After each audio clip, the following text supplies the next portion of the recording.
Imaginez, vous êtes quelque part dans le désert algérien. Il n'y a personne à des kilomètres à la ronde. Pas un bruit, juste le vent. Et pourtant, quelque part là-haut, à 600 km au-dessus de vous, un satellite vous observe. Pas un satellite étranger, non. Un satellite algérien. L'Algérie est en train d'entrer dans le cercle très fermé des nations qui surveillent la Terre depuis l'espace. Et cette fois, ce n'est pas pour faire joli ou pour suivre la météo.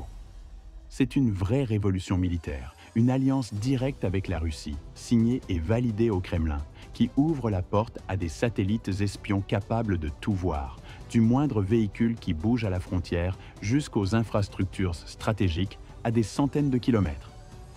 On en parle très peu, mais ce nouvel accord spatial entre l'Algérie et Moscou change complètement les rapports de force au Maghreb. On parle de satellites double usage, de communication chiffrée, d'observation militaire, bref, d'un niveau technologique que même certains pays européens n'ont pas encore atteint. Et le plus fou, c'est que personne ne vous l'a vraiment expliqué. Alors aujourd'hui, on va voir ensemble ce que fait réellement l'Algérie depuis l'espace, comment elle y est arrivée et pourquoi ces satellites voient désormais absolument tout. Mais avant d'arriver à l'accord russo-algérien, il faut comprendre que tout cela ne démarre pas en 2024. L'histoire spatiale de l'Algérie commence beaucoup plus tôt, avec une série de petits pas qui ont posé la base de ce qui arrive aujourd'hui. Au début des années 2000, l'Algérie décide de ne plus dépendre uniquement des images étrangères pour observer son territoire. En 2002, le président Abdelaziz Bouteflika crée l'Agence spatiale algérienne, l'ASAL. Sa mission ? Construire une capacité nationale, former des ingénieurs et développer des satellites maison. Le premier à décoller s'appelle ALSAT-1, lancé en 2002 depuis l'Inde.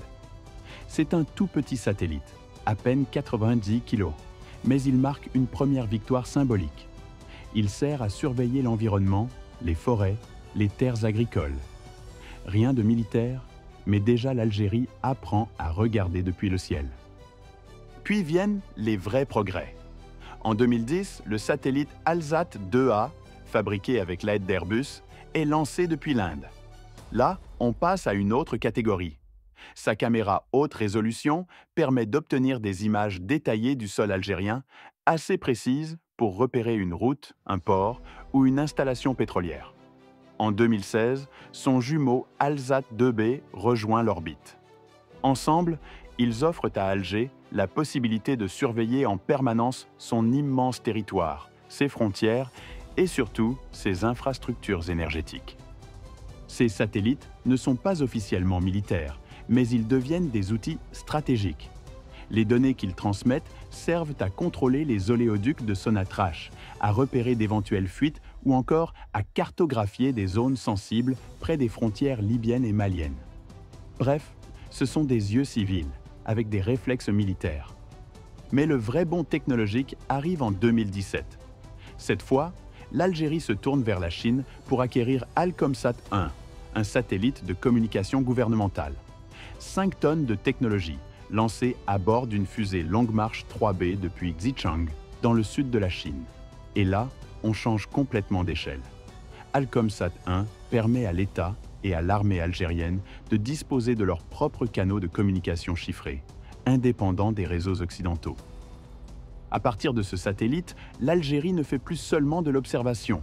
Elle devient autonome dans la circulation de ses données stratégiques. Et ce moment marque la transition vers une nouvelle phase, celle où l'espace n'est plus seulement un outil d'observation, mais un instrument de souveraineté. Et c'est précisément ici que commence le lien avec la Russie, et la bascule vers les satellites militaires, la dissuasion stratégique et l'entrée officielle de l'Algérie dans le jeu spatial de défense. Mais pour comprendre ce pas décisif, il fallait d'abord tout ce chemin, d'Alsat au Comsat, de la curiosité scientifique à la dissuasion stratégique. Quand l'Algérie signe un accord spatial avec la Russie, ce n'est pas un simple contrat technique, c'est un signal géopolitique, un de ces gestes silencieux qui disent beaucoup sans mots. Et pour comprendre pourquoi ce partenariat est si lourd de sens, il faut regarder ce que chacun y gagne. Du côté algérien, la logique est claire. Face aux équipements régionaux croissants, l'Algérie refuse de dépendre des Occidentaux pour sa surveillance stratégique. La Russie, elle, n'a pas ces scrupules. Elle a déjà aidé des pays comme l'Iran ou la Syrie à développer leurs propres capacités orbitales. Et surtout, Moscou possède un savoir-faire colossal dans les satellites de reconnaissance optique et radar, capables d'opérer jour et nuit, quelles que soient les conditions météo. L'accord signé en 2024 entre l'Agence spatiale algérienne, ASAL, et Roscosmos prévoit donc un transfert de technologie, de la formation d'ingénieurs et la mise en orbite de nouveaux satellites. Selon plusieurs sources, la mise en orbite de satellites d'observation à usage dual, civil et militaire, est prévue. Ce n'est pas un simple lancement, mais une coopération à long terme qui va bien au-delà de la mise en service d'un satellite. On parle ici de créer sur le sol algérien une filière nationale de conception, d'assemblage et de contrôle spatial. Pour Moscou, c'est un coup double. D'un côté, la Russie renforce sa présence en Afrique du Nord, une région où elle veut s'imposer comme alternative stratégique à l'OTAN. De l'autre, elle trouve en l'Algérie un allié fiable, doté d'une industrie militaire solide, d'une diplomatie indépendante et d'un accès direct à la Méditerranée. En clair, c'est un partenariat gagnant-gagnant, mais surtout un partenariat de confiance, chose rare dans le domaine spatial. Et c'est là que ça devient fascinant. Un satellite SAR, comme ceux que Moscou développe pour ses propres forces armées, peut repérer un véhicule qui se déplace dans le désert du Sahara, un bateau en approche dans la Méditerranée, ou un changement d'activité sur une base militaire étrangère. Bref, ce ne sont pas des jouets, ce sont des outils de dissuasion, de veille stratégique et d'analyse en temps réel. Prenez un exemple concret.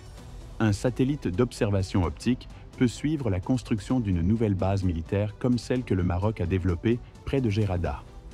En quelques jours, l'Algérie peut comparer les images, détecter les nouveaux bâtiments, les pistes d'aviation et savoir exactement ce qui change. Et si la météo empêche la visibilité, c'est là qu'entre en jeu le radar SAR, qui envoie ses propres ondes pour reconstituer une image en 3D sans dépendre de la lumière du soleil. Mais les capacités d'Alcomsat ne s'arrêtent pas là. Outre l'observation, ces satellites gèrent aussi les communications sécurisées pour l'armée algérienne. Ils permettent la transmission cryptée des données, la coordination des forces en cas d'opération dans le sud ou à l'étranger, et même la gestion des systèmes de navigation et de positionnement régionaux. En clair, ce sont à la fois des yeux, des oreilles et une colonne vertébrale numérique. Résultat, l'Algérie n'a plus besoin d'attendre les images de partenaires étrangers. Elle voit par elle-même. C'est ça, le vrai basculement. La fin de la dépendance technologique, le début d'une autonomie stratégique totale. Et quand un pays peut observer, analyser et réagir sans demander la permission à personne, alors il devient beaucoup plus qu'une puissance régionale. Il devient un acteur spatial à part entière. Et autour d'elle, il y a des menaces multiples. Terrorisme, espionnage, rivalité géopolitique et compétition énergétique. C'est ici que les satellites deviennent un bouclier invisible. Grâce à ces satellites d'observation et de communication, Alger peut surveiller les frontières en temps réel, surtout celles du Sud où les groupes armés circulent, suivre les mouvements militaires régionaux, que ce soit au Maroc, en Libye ou dans le Sahel, contrôler les routes maritimes reliant Gibraltar au canal de Suez, un couloir crucial pour le commerce et la défense, et surtout, anticiper. Parce que la vraie puissance, c'est celle qui sait avant les autres. Mais l'intérêt de ces satellites va au-delà du militaire. Ils servent aussi à la surveillance environnementale, à la détection d'incendies dans le Sahara, à la gestion des ressources hydriques ou agricoles. Et ce double usage, civil et militaire, est une signature typique de la stratégie algérienne. Se doter d'outils de défense tout en développant ses infrastructures nationales. Et il faut le dire, l'Algérie ne fait pas tout ça pour montrer les muscles. C'est une logique de préparation stratégique. À Rabat, c'est un avertissement silencieux. Le Maroc, équipé de satellites espions franco-israéliens, avait pris de l'avance. Mais avec cette alliance russo-algérienne, Alger revient dans la course, avec des plateformes capables de rivaliser, voire de dépasser celles de son voisin. À Washington et Tel Aviv, enfin, c'est une démonstration de loyauté à contre-courant. l'Algérie ne se range dans aucun camp occidental. Alors que la plupart des pays arabes se rapprochent d'Israël, Alger renforce ses liens avec Moscou et Pékin. Une manière de dire que son indépendance stratégique n'est pas négociable. Et cette stratégie ne s'arrête pas aux satellites. L'Algérie va envoyer ses cosmonautes dans l'espace. Ces cosmonautes seront formés à Moscou, dans les centres d'entraînement de Roscosmos. Ils apprendront à gérer des satellites en temps réel, à effectuer des opérations orbitales complexes et à répondre à des situations d'urgence dans un environnement où la marge d'erreur est quasiment nulle. En clair, ils ne seront pas de simples passagers. Ils deviendront des experts capables de transformer des données brutes en décisions stratégiques. Cette formation aura des retombées concrètes sur le sol algérien. Les cosmonautes reviendront avec un savoir-faire rare: analyse d'images satellites, gestion de communications sécurisées, maintenance de plateformes orbitales. Autrement dit, l'espace devient un incubateur de compétences stratégiques qui profitera à toute la nation, pas seulement à l'armée. La stratégie algérienne est méthodique et pensée sur le long terme. L'Algérie ne cherche pas simplement à rattraper qui que ce soit. Elle construit un modèle de souveraineté technologique, pierre par pierre. Et dans un monde où la donnée vaut plus que le pétrole, maîtriser l'espace, c'est maîtriser son destin. Grâce à ses partenariats avec la Russie, la Chine, la Turquie ou encore l'Italie, Alger s'assure de ne dépendre de personne pour protéger son territoire, ses ressources et son information. Et cette indépendance, c'est la forme la plus moderne de puissance. Avec cette nouvelle dimension spatiale, l'Algérie ne se contente plus de regarder le ciel. Elle agit depuis le ciel. Ces satellites ne sont pas de simples machines dans l'espace. Ils représentent le futur de la souveraineté algérienne, surveillée, protégée, anticipée avec une précision que très peu de pays dans le monde peuvent se permettre.